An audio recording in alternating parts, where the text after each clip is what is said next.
بہرحال یہ تھی اس قسط کی خوبیاں، نئی لوکیشنز کا انتخاب کیا گیا، اچھے اچھے سینیریوز فلمائے گئے، لیکن یہیں کچھ بڑی غلطیاں بھی کی گئی ہیں جو کہ ناقابل قبول ہیں اس طرح کی زبردست اور شاندار سیریز میں۔ پہلی غلطی تو یہ تھی کہ جب اورحان بے اور سپورچا خاتون نے کھائی میں چھلانگ لگائی، دریا میں چھلانگ لگائی،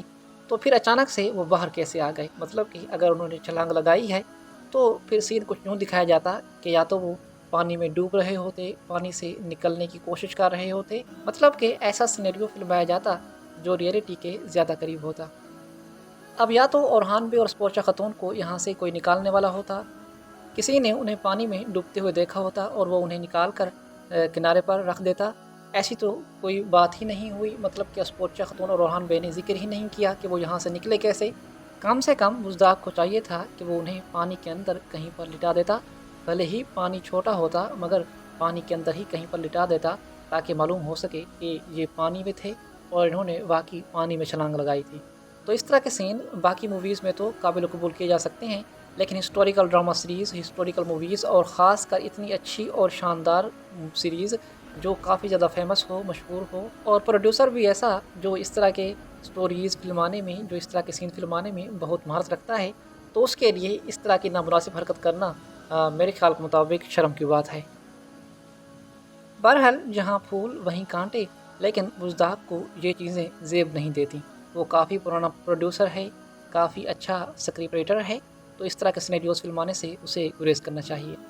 اور یہ ناممکن سی بات لگتی ہے کہ جنگ کے دوران اتنے زیادہ سپاہیوں کو مارنے کے باوجود کسی کو بھی ذرا بھی خراش نہیں آئی، صرف فلاویوس کے علاوہ۔ فلاویوس پر غدارانہ حملہ کیا گیا، وہ ایک الگ بات ہے، فاطمہ کو تیر لگا، وہ سین بھی اچھا تھا، لیکن جنگ کے دوران کم از کم سپاہی تھوڑے بہت زخمی ہونے چاہیے۔ اس طرح کی چیزیں ڈرامہ سیریز کو مزید زیادہ خوبصورتی اور ریئلٹی کی طرف لے جاتی ہیں۔ اس کے علاوہ شامل الپ سے میری کوئی ذاتی دشمنی نہیں ہے، مجھے یہ الپ پسند ہے، لیکن میری رائے یہ ہے کہ اب عثمان غازی کا دور کیونکہ ختم ہو چکا ہے، تو اب زیادہ فوکس اورحان بے کے جاں بازوں پر کیا جائے، عبدالرحمن الپ پر کیا جائے۔ اورحان بے کے جاں بازوں کے سین ایکشن سے بھرپور ہونے چاہیے، نہ کہ شامل الپ کے۔ ہر دفعہ جنگ کے دوران ڈائیلاگ بولنے کا موقع اسے ہی کیوں دیا جاتا ہے؟ اورحان بے کے مزید سپاہیوں کو کیوں نہیں دیا جاتا؟ اب ذرا آگے سنیں، یہاں پر بات ختم نہیں ہوئی، اب ہم اگلی قسط کے واقعات کی طرف بڑھ رہے ہیں۔ اور ٹریلر میں جیسا کہ آپ دیکھ چکے ہیں کہ دمرل اور بالابان دونوں بہت شدید زخمی ہو چکے ہیں، علاؤدین کو بھی زخم لگایا گیا ہے۔ تو اب خبر ہمیں یہ موصول ہوئی ہے کہ آنے والی قسط میں دمرل اور بالابان شہید ہو جائیں گے، ان دونوں کے کردار ختم کر دیے جائیں گے۔ دمیر خان بالابان کو مارے گا اور دمرل کو شہید کرنے والا یگت ہوگا۔ ویسے افسوس ہے یگت پر کہ وہ جو فاز کے ساتھ اتنا زیادہ وفادار تھا اور اپنی جان اورحان بے کے لیے قربان کرنے کے لیے تیار تھا، وہ اچانک سے فاطمہ خاتون نہ ملنے پر اورحان بے کا اور ریاست عثمانیہ کا اتنا بڑا مخالف ہو گیا، اور آنے والی قسط میں وہ اورحان بے کے ایک جانباز کی جان بھی لے لے گا، اسے شہید کر دے گا۔ فلاویوس کے ساتھ اس کی دشمنی تو سمجھ آتی ہے، لیکن اگر یہ غیرت والا ہوتا تو فلاویوس پر بھی پیٹھ پیچھے وار کرنے کے بجائے سامنے سے وار کرتا۔ تو بہرحال اب یگت کے زندہ رہنے کے امکانات ختم ہو چکے ہیں، اور یگت کا کردار بھی یقیناً اپنے باپ کے ساتھ ختم کر دیا جائے گا۔ آنے والی قسط میں علاؤدین بے کو قاصد کے طور پر شہنشاہ کے پاس بھیجا جائے گا، اور اورحان بے کی طرف سے شہنشاہ کو یہ وارننگ دی جائے گی کہ 3 دنوں کے اندر تم سلطنت عثمانیہ کی زمینوں سے نکل جاؤ۔ علاؤدین بے کے ساتھ دمرل اور بالابان بھی جائیں گے، اور جب یہ وہاں سے واپس لوٹ رہے ہوں گے تو راستے میں ان پر گھات لگا کر حملہ کیا جائے گا اور دمرل اور بالابان کو شہید کر دیا جائے گا۔ علاؤدین بے بھی یہاں پر زخمی ہو جائیں گے، مگر علاؤدین بے شہید نہیں ہوں گے، وہ زندہ بچ جائیں گے۔ اس کے علاوہ آنے والی قسط میں اورحان بے کاراجائی سار بھی گرمیان سے واپس لے لیں گے اور محمد بے کو وہاں سے بھاگنے پر مجبور کر دیں گے، اور یوں کاراجائی سار ایک مرتبہ پھر فتح کیا جائے گا۔ کلش عثمان ڈرامہ سیریز میں بھی قریباً 2 یا 3 مرتبہ کاراجائی سار کی فتح دکھائی گئی ہے، تو اب کلش اورحان سیریز میں بھی کاراجائی سار فتح کیا جائے گا، اور مجھے امید ہے کہ یہ سین اسی طرح کے بنائے جائیں گے جس طرح کلش عثمان ڈرامہ سیریز میں ہم کاراجائی سار کی فتح کے سینیریوز دیکھ چکے ہیں۔ عثمان بے کا اچانک قلعے میں نمودار ہونا اور وہاں پر دشمن کے پرخچے اڑا دینا۔ پچھلی قسط سے ہی اسپورچا خاتون کو احساس ہو گیا ہے کہ اس کے باپ نے جو بات کہی تھی وہ ٹھیک تھی اور اسے اورحان بے سے شادی کر لینی چاہیے۔ آنے والی قسط میں مجھے لگتا ہے کہ نیلوفر خاتون اسپورچا اور اورحان بے کی شادی پر رضامند ہو جائے گی، اور بالا خاتون کی طرح وہ بھی قربانی دینے کے لیے تیار ہو جائے گی، اور اورحان بے اور اسپورچا خاتون کو شادی کے موضوع پر بات کرتے ہوئے دکھایا گیا ہے۔ تو امید ہے کہ آنے والی کچھ ہی قسطوں میں ان کی شادی بھی ہو جائے گی۔ اس کے علاوہ ناظرین کرام، میرا خیال یہ ہے کہ دمیر خان یہ جانتا ہے کہ اس کا بھائی درسن جاسوس ہے اور وہ اورحان بے کے لیے کام کر رہا ہے۔ یہ میری ذاتی رائے ہے۔ مجھے ایسا لگتا ہے کہ دمیر خان جیسا شاطر اور چلاک انسان اپنے بھائی کی غداری کو ضرور سمجھ گیا ہوگا۔ وہ جانتا ہوگا کہ اس کا بھائی جاسوس ہے اور آنے والی قسطوں میں وہ درسن کو اورحان بے کے خلاف استعمال کرنے کی کوشش کرے گا، مطلب کہ اس کی جاسوسی کو اس کے خلاف ہی استعمال کرنے کی کوشش کرے گا، اور قسط کے آخر میں اس نے جان بوجھ کر درسن کو اہم خبریں دیں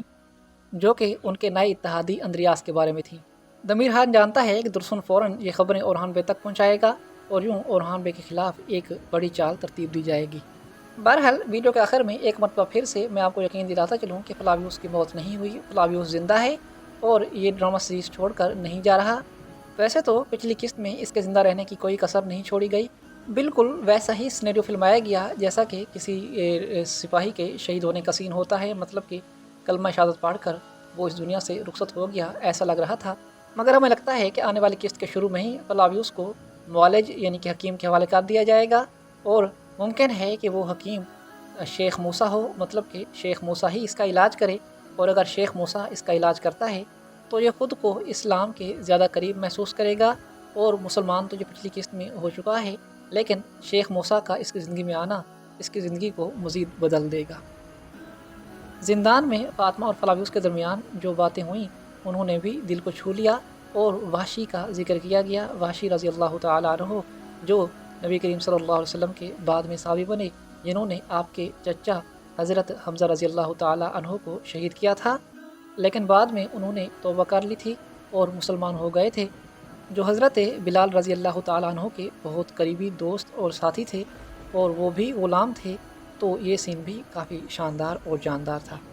ویڈیو کافی لمبی ہوتی جا رہی ہے، مگر آپ سے یہ کچھ مزید باتیں کرنا بھی بہت ضروری ہے۔ آپ کمنٹس میں یہ پوچھیں گے کہ فاطمہ خاتون اورحان بے کے سامنے جس حالت میں ہے تو اورحان بے یقیناً اس کی حیثیت جان چکے ہوں گے، اور اورحان بے اس دوران خاموش کیوں تھے، مطلب کہ فاطمہ خاتون کو اپنے سامنے وہ تڑپتا ہوا دیکھ رہے تھے جیسے اس کا کوئی بہت پیارا اور بہت قریبی بچھڑ گیا ہو۔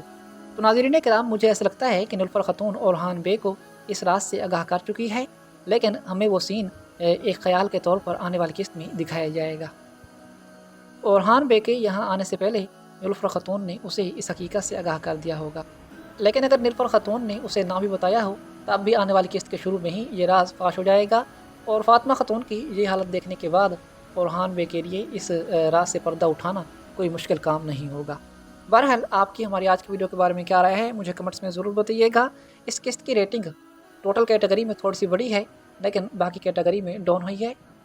تو ابھی کے لیے ریٹنگ کی وہی صورتحال ہے جو پہلے سے چل رہی تھی۔ امید ہے کہ آگے بڑھے گی، مگر یہ کب بڑھے گی یہ کوئی نہیں جانتا۔